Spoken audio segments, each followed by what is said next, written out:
चुनाव आयोग के गेट पर आरएसएस की ड्रेस। नमस्कार, मैं हूं आपके साथ तिलक चावला। आज बात होगी भोपाल में चुनाव आयोग के गेट पर लगे आरएसएस की ड्रेस की। आप कहेंगे कि भाई ड्रेस ही तो टंगी है। नहीं जनाब, राहुल गांधी अक्सर आरोप लगाते थे ना कि सभी संस्थाओं पर बीजेपी आरएसएस का कब्जा हो गया है, मगर अब यूथ कांग्रेस आरएसएस की ड्रेस लेकर पहुंची, चुनाव आयोग के दफ्तर पर ही टांग दी। यूथ कांग्रेस के विरोध के इस तरीके पर अब नई बहस छिड़ गई है। बकायदा ऐलान हो रहा है कि शुक्रवार को सभी 62 के 62 विधायक दिल्ली कूच करेंगे, राष्ट्रपति के पास गुहार लगाने के लिए, अन्याय के रोकने के लिए आह्वान कर दिया गया है। सीएम आवास से लेकर हर जिले में बीजेपी कार्यालय तक को घेरा जाएगा। यानी कि मध्य प्रदेश राज्यसभा चुनाव में कांग्रेस उम्मीदवार मीनाक्षी नटराजन का नामांकन जो रद्द हुआ, उसके बाद भोपाल में, दिल्ली में भारी बवाल शुरू हो गया है। यूथ कांग्रेस के कार्यकर्ताओं ने मुख्य निर्वाचन पदाधिकारी कार्यालय के गेट पर आरएसएस की ड्रेस को टांग कर एक बहुत बड़ा संकेत दे दिया, तीखा वार किया है। ये यूथ कांग्रेस ने सिर्फ प्रतीकात्मक विरोध के जरिए यह प्रदर्शन नहीं किया है, बल्कि इसका बहुत बड़ा सियासी संदेश माना जा रहा है, क्योंकि यूथ कांग्रेस के इस विरोध में कार्यकर्ताओं के हाथ में सिर्फ झंडे और तख्तियां नहीं थी, वो अपने साथ आरएसएस की ड्रेस लेकर पहुंचे थे। जब कार्यकर्ता सीओ दफ्तर पहुंचे तो गेट बंद मिला। कुछ देर नारेबाजी हुई, विरोध प्रदर्शन हुआ और बाद में यूथ कांग्रेस के कार्यकर्ताओं ने आरएसएस की ड्रेस को ही निर्वाचन कार्यालय के गेट पर टांग दिया, जिसकी आप तस्वीरें देख रहे हैं। अब मामला किस हद तक पहुंच चुका है, आरएसएस का जिक्र भी यहां पर क्यों किया जा रहा है, वो भी हम आपको बताएंगे। लेकिन यूथ कांग्रेस ने क्या लिखा देखिए। जब संवैधानिक संस्थाएं सत्ता की कठपुतलियां बनकर काम करती हुई दिखाई दे तो विरोध केवल नारों से नहीं होता। कांग्रेस प्रत्याशी मीनाक्षी नटराजन जी का राज्यसभा नामांकन खारिज किए जाने के विरोध में युवा कांग्रेस कार्यकर्ता भोपाल स्थित राज्य चुनाव आयोग पहुंचे और संघ के कपड़ों के साथ प्रतीकात्मक प्रदर्शन कर अपना विरोध दर्ज कराया। जनता की अदालत में हर अन्याय का हिसाब होगा। अब मैं आपको जीतू पटवारी, जो मध्य प्रदेश कांग्रेस के अध्यक्ष हैं, उनका बयान सुनाना चाहूंगा। राष्ट्रपति तक के पास पहुंचने की बात हो रही है, राष्ट्रपति के पास। सुनिए जरा यह बयान। कांग्रेस पार्टी को आप सबने कहा लड़ाई लड़नी पड़ेगी और लड़ाई अब गांव में, मोहल्लों में, कस्बों में जाना पड़ेगा। इसलिए निर्णय लिया है हमने कि कांग्रेस पार्टी पूरे एक एक जिले में एक एक सीनियर नेता जाएगा और जिलों में जिला कलेक्टर और भारतीय जनता पार्टी का कार्यालय, दोनों में से कुछ भी हो, दोनों का घेराव आने वाले 8 दिन के अंदर हर जिले में इस कार्यक्रम को करेगा। इनकी कथनी और करने को इश्यू क्या है? एक, लोकतंत्र की हत्या, दूसरा सीट के साथ डाका, तीसरा वोट की चोरी और संविधान की अवहेलना। ये एक मुद्दे के साथ पूरे कलेक्टर और भारतीय जनता पार्टी के कार्यालय हम घेरेंगे।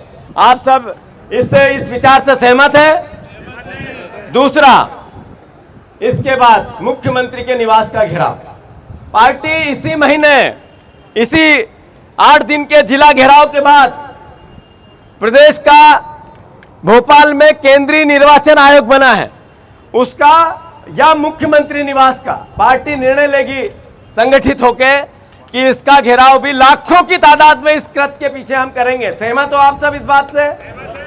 और फिर सारे विधायक, आदरणीय सीएलपी नेता ने राष्ट्रपति जी से समय मांगा है। समय मिलता है तो ठीक, भगवान और उनको, राष्ट्रपति जी को हम धन्यवाद देंगे। उनको आशा करते हैं कि वो हमारे इस संवैधानिक अधिकार की रक्षा करेगी। अन्यथा सारे विधायक दिल्ली चलकर राष्ट्रपति निवास के वहां मार्च करेंगे और हम अपने हक और अधिकार और जो अन्याय हुआ इसके खिलाफ दिल्ली में भी बात करेंगे। ये आरएसएस की ड्रेस यूं ही नहीं टांगी गई है। आरोप जानते कांग्रेस का क्या है? आरोप यह है कि जो विधानसभा के सेक्रेटरी हैं अरविंद शर्मा, वो आरएसएस के स्वयंसेवक हैं। विधानसभा में निंदा प्रस्ताव लाने तक की तैयारी हो रही है।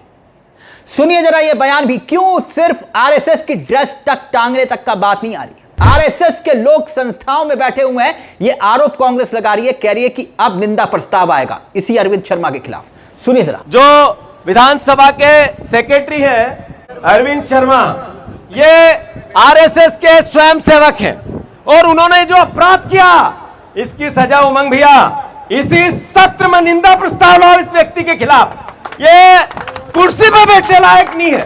जिस तरीके का इसका अपराध है ये क्षमा योग्य है ही नहीं। इसके लिए इस व्यक्ति का जितनी निंदा की जाए, इसने अपने धर्म को, अपने दायित्व को गिरवी रख दिया, बेच दिया। ये वही है जो पीसी शर्मा जी ने कहा कि आधी रात को राजेंद्र भारती जी की सदस्यता इसने ली थी। इस व्यक्ति को जितना इसके खिलाफ जो विधायक गण एक साथ मिलकर पहले दिन कर सके वो हम सबको मिलकर करना है साथियों। अब भास्कर की यह खबर देखिए आपकी स्क्रीन पर, जहां पर पूर्व प्रमुख सचिव विधानसभा उनका बयान छपा है। जानते हैं इसमें क्या लिखा है? इसमें लिखा है कि हमने अपने कार्यकाल में कई चुनाव करवाए हैं। ऐसी छोटी मोटी गलतियां अक्सर होती हैं। नियम के मुताबिक भ्रम की स्थिति का लाभ हमेशा उम्मीदवार को मिलना चाहिए और फैसला उसके पक्ष में होना चाहिए। यह फैसला देते समय रिटर्निंग ऑफिसर से कहीं ना कहीं बड़ी चूक हुई है। यानी खुद अधिकारी मान रहे हैं, जो पूर्व अधिकारी रहे। वैसे तो मंगलवार की रात से ही यह बवाल चल रहा है। सड़कों से लेकर चुनाव आयोग के दफ्तर तक यह मामला पहुंच चुका है। दिल्ली में क्या हुआ था? अभिषेक मनु सिंघवी, केसी वेणुगोपाल, तमाम बड़े नेता सीधा डायरेक्ट ज्ञानेश कुमार के दफ्तर पहुंच जाते हैं और पूछा कि किस नियम के तहत आपने यह फैसला लिया। दो अलग अलग नियम कैसे? दो कैंडिडेट मगर नियम अलग अलग क्यों? मीनाक्षी नटराजन, उसके लिए नियम अलग, और दूसरी तरफ परिमल जो झारखंड वाले हैं, जी हां, अंबानी के खास बताए जाते हैं। उनके साथ फोटो भी है, मोदी जी के साथ भी फोटो है। अब वो यूथ कांग्रेस कह रही है कि यह सब कुछ आरएसएस के एजेंडे पर हो रहा है, इसीलिए आरएसएस की ड्रेस को हमने चुनाव आयोग के दफ्तर पर टांग दिया ताकि किसी को संदेह ना रहे कि यह चुनाव आयोग का दफ्तर है या फिर आरएसएस का कार्यालय। सुनिए जरा कांग्रेस के नेता और क्या आरोप लगा रहे हैं, सुनिए। कल ये घटनाक्रम जो अपने आकाओं के निर्दोष से संवैधानिक व्यवस्थाओं को, पदों को कुचला गया, रौंदा गया और समाप्त किया गया, वो इस देश के लिए बहुत बड़ी चेतावनी है। अब ये राजनीतिक लड़ाई नहीं रही है, देश को बचाने की लड़ाई है।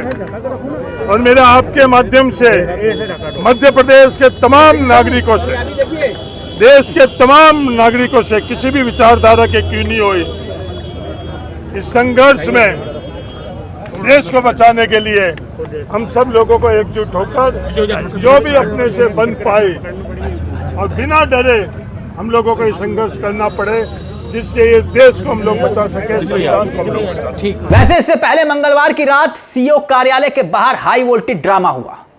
रात करीब 10:30 बजे के आसपास नेता प्रतिपक्ष उमंग और इसके साथ साथ वरिष्ठ नेता, विधायक, कार्यकर्ता, मुख्य निर्वाचन जो पदाधिकारी हैं, उनके कार्यालय के बाहर, गेट के बाहर धरने पर बैठ गए। जमकर प्रदर्शन हुआ। कई नेता कार्यकर्ताओं ने सड़क पर लेटकर विरोध किया। देर रात तक रघुपति राघव सीताराम, पतित पावन सीताराम, यह सब चलता रहा, यानी विरोध का तरीका। लेकिन बात सिर्फ और सिर्फ यहां पर सड़क पर दलीलों देने की नहीं है, प्रतीकात्मक विरोध की नहीं है। सियासी संदेशों के जरिए जंग को अब बदला जा रहा है। मगर सवाल यह कि राष्ट्रपति इन चुने हुए विधायकों से मिलने का वक्त देंगी उनको, क्योंकि जिस तरह से मामला चुनाव आयोग पहुंचा तो ज्ञानेश कुमार गुप्ता जी का रिएक्शन बताया जा रहा है कि कुछ खास था नहीं। पता नहीं उम्मीद भी कैसे रखते हैं कांग्रेसी। मगर सवाल यही है कि आरएसएस की ड्रेस का चुनाव आयोग के दफ्तर पर यूं टांगना, क्या यह सही है या फिर गलत? आपको क्या लगता है? इस पूरे मुद्दे को लेकर आपकी क्या राय है? अपनी राय हमें कमेंट बॉक्स में जरूर दीजिएगा।